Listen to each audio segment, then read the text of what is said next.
మంత్రి అయ్యారు నరేంద్ర మోడీ గారు. మీరు ప్రధానిగా బాధ్యతలు స్వీకరించినప్పుడు ప్రపంచంలోని టాప్ 10 ఆర్థిక వ్యవస్థల్లో భారతదేశం ఒకటిగా ఉండింది.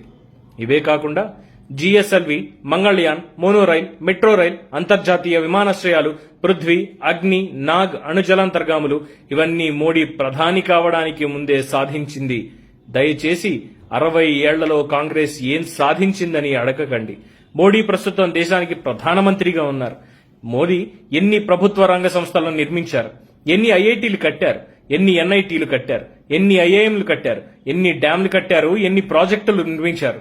పేర్లు మార్చడం, విగ్రహాల మరియు ఆవు పేడ, మూత్రం రాజకీయాలు చేయడం, డిమానిటైజేషన్ లో విఫలం అవ్వడం, జీఎస్టీని సరిగ్గా అమలు చేయలేకపోవడం, కరోనా వస్తే చప్పట్లు కొట్టడం, గంటా కొట్టడం, లక్షలాది ప్రజలను మీ అతి తెలివితో ప్రాణాలు తీయడం.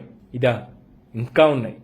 ఆయిల్ కంపెనీలు అమ్మేశారు రిలయన్స్ కోసం, గ్యాస్ కంపెనీలు అమ్మేశారు అదే రిలయన్స్ కోసం, ఇంజనీరింగ్ కంపెనీలు అమ్మేశారు, పోర్టులు, ఎయిర్పోర్టులు అదానీలకు అమ్మేశారు, రైళ్లు, రైల్వే స్టేషన్ అమ్మకానికి పెట్టారు, అమ్మేశారు, ఫార్మా కంపెనీలు అమ్మేశారు, ఇన్సూరెన్స్ కంపెనీలు అమ్మకానికి పెట్టారు, రోడ్లు అమ్మకానికి పెట్టారు, రోడ్లు అధ్వానంగా తయారయ్యాయి, నదులు, సముద్రాన్ని అమ్ముతున్నారు. డిమానిటైజేషన్ పేరుతో ప్రజలను సుదీర్ఘకాల క్యూలలో నిలబెట్టి 214 మందిని చంపేయడం మినహా గత 7 సంవత్సరాల్లో మీరు సాధించిన వాటిని దయచేసి ప్రజలకు చెప్పండి. కొంతమంది కపట బీజేపీఎన్లు ఎఫ్డీఐని వ్యతిరేకించారు. ఇప్పుడు బీజేపీ సిగ్గు లేకుండా ఎఫ్డీఐకి మద్దతు ఇస్తోంది. ప్రపంచంలో నెంబర్ 1 స్థానంలో ఉన్న ఎల్ఐసిని మోడీ అమ్మకానికి పెట్టారు. నెహ్రూ 5 కోట్లతో ప్రారంభించారు. 50 లక్షల కోట్లు ప్రభుత్వానికి ఇచ్చిన చరిత్ర, ఘనత ఎల్ఐసిది. ఎయిర్ ఇండియాకి అవసరం లేకుండా మోడీ ప్రభుత్వం 123 బోయింగ్ విమానాలు కొనిపించారు. అందువల్ల నష్టపోతే అమ్మకానికి పెట్టారు.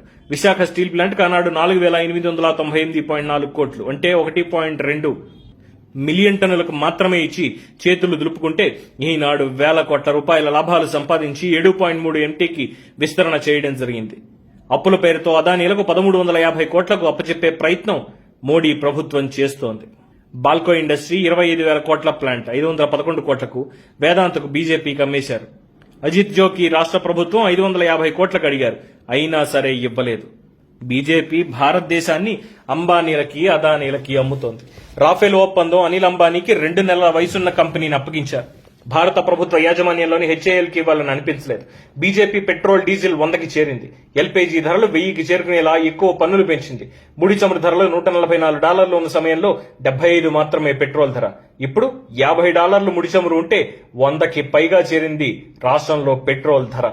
దేశంలో పెట్రోల్ ధర భారతదేశంలోని పేద ప్రజల నుండి బ్యాంకులో కనీస సమతుల్యతను కాపాడుకోలేకపోయినందుకు గాను 1771 కోట్ల రూపాయలను జరిమానా రూపంలో ఎస్బీఐ ద్వారా మోడీ ప్రభుత్వం కాజేసింది.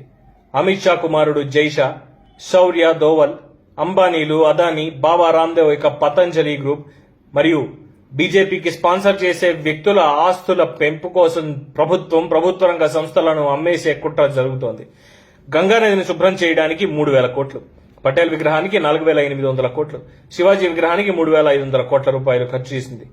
ఏ మేరకు శుభ్రం చేశారు? ఈ అవినీతిని ప్రతి ఒక్కరూ చూస్తున్నారు. మీరు మునిగి గంగానదిని అపవిత్రం చేయకండి. గంగానది పేరుతో అవినీతి చేశారు. ప్రభుత్వ రంగ సంస్థలను కాపాడాల్సిన బాధ్యత ప్రతి ఒక్కరిపై ఉంది. Save PSUs. ఇది రాజకీయ కోణంలో కాకుండా విజ్ఞులైన వారందరి కోసం, వాస్తవాలు తెలియజేయడం కోసం చేస్తున్నటువంటి ఒక ప్రయత్నం.